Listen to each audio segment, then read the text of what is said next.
many students who have been working on the Rose issue, but Ryan, why don't you speak for many? Well, first I'd like to call attention to some of the students who are in the audience tonight who have been working very hard. If they'd like, I'd like them to stand up. The organizer of the first student sit-in, Becca Alm.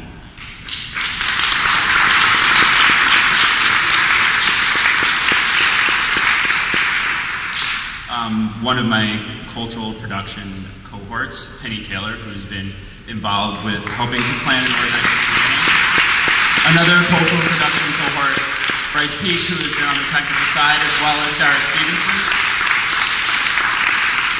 I'd like to thank Emily Leeper as well, who's been very involved in helping plan things. And I'd also like to call attention to the numerous Rose-related projects that we're going to be working on and hopefully producing in conjunction with Professor Auslander's Museum and Public Memory class. I'd like to talk briefly and in my own and hopefully all the other students who have been a part of this issue in our self-interest. We've been talking about value and market value. I'm talking about educational value. I'm talking about the value of my degree. The reputation that Brandeis is accumulating in the outside world among my peers, many of whom are graduate students and art students in other universities.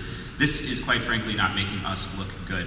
The Studio Arts Department, I believe two of the representatives who were responsible for that letter here tonight, Yarden and Rania, they put together a statement calling attention to the fact that a studio art, the rumor that a studio arts degree from Brandeis University would be worthless.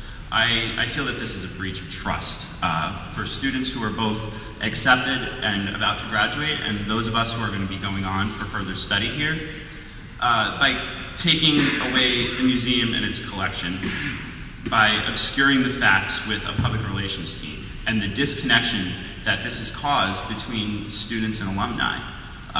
To be honest, it's very, very hard to find alumni who we can actually talk to, who we can come and sit down with and try to figure out a joint plan and how we, as not as faculty and as administrators, but as people who are educated by this institution can come together around this issue.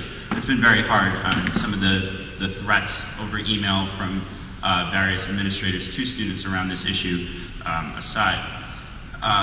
Students often have been scared to participate in some of these protest events, either through art or sit-ins.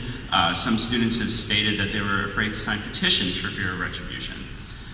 The collateral damage that this is causing for all of us is just beginning. I think that all of us who are involved are doing it because of our conviction that this museum should stay open and should be continuing in its mission, but also in the efforts to preserve our own future.